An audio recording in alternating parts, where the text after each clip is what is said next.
భావిస్తున్నా.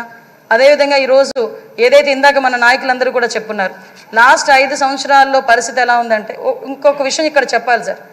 ఎందుకనంటే ఈరోజు ఒక బీసీ నాయకుడిని, ఒక 40 సంవత్సరాల సుదీర్ఘ అనుభవం రాజకీయ అనుభవం ఉన్న ఒక నాయకుడిని సరైన పొజిషన్లో సరైన మనిషిని సరైన పొజిషన్లో కూర్చోబెట్టేటప్పుడు ప్రతిపక్ష హోదాలో ఉన్నవారు, ప్రతిపక్ష హోదా కూడా కాదు, మినిమం మా పార్టీ ఎమ్మెల్యేలు ఇక్కడికి వచ్చి పార్టీ సభ్యుల కింద మిమ్మల్ని కూర్చోబెట్టడం ఒక సంప్రదాయం.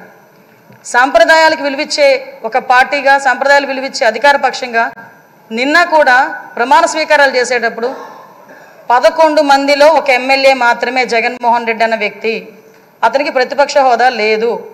అలాంటి వ్యక్తిని కూడా సీరియల్ ప్రకారమో ఆల్ఫాబెట్ ప్రకారమో పిలవకుండా ఒక గౌరవ మాజీ ముఖ్యమంత్రి అన్న ఒక హోదాలో మనం పిలిపించి మినిస్టర్స్ తర్వాత అతను ప్రమాణ స్వీకారం చేసే అవకాశం ఇచ్చాం.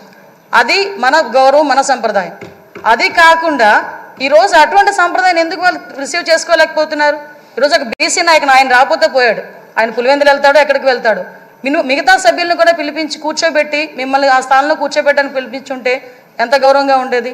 అంటే వాళ్ళకి గౌరవం ఇచ్చి పుచ్చుకోవడం కూడా చేత కాదన్న సంగతి ఈ ఒక్క సభ మొదటి రోజే మనకందరికీ కూడా అర్థమైంది. నేను ఒకటే అప్పీల్ చేస్తున్నాను సార్, ఈ సభలో ఇంతకు ముందు జరిగిన అవమానాలు కానీ, ఏ ఆడపిల్లకి కూడా ఇంతకు ముందు జరిగిన అవమానాలు కానీ, ఏ ఒక్కరికి కూడా, ఆడపిల్లలకే కాదు ఇక్కడ శాసన సభ్యులకి కూడా ఎక్కడ కూడా ఎటువంటి అవమానాలు జరగకుండా చూసుకునే బాధ్యత.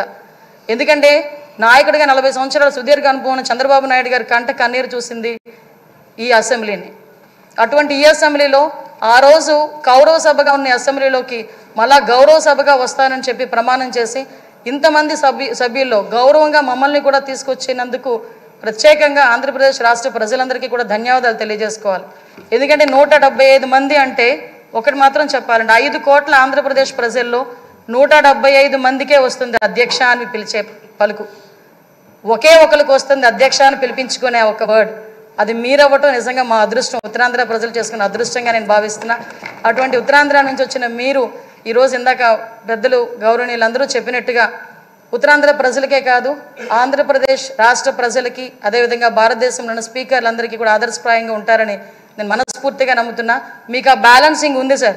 చాలామంది ఏమనుకుంటారంటే మనం స్పీడ్ అవుతామేమో అనుకుంటారు, కానీ మీకు ఆ బ్యాలెన్సింగ్ ఉందన్న సంగతి నాకు తెలుసు. ఎందుకంటే మిమ్మల్ని అతి దగ్గరగా మీ కుటుంబ సభ్యురాలుగా నన్ను ఎప్పుడు కూడా ఒక కూతురుగా చూసుకుంటారు.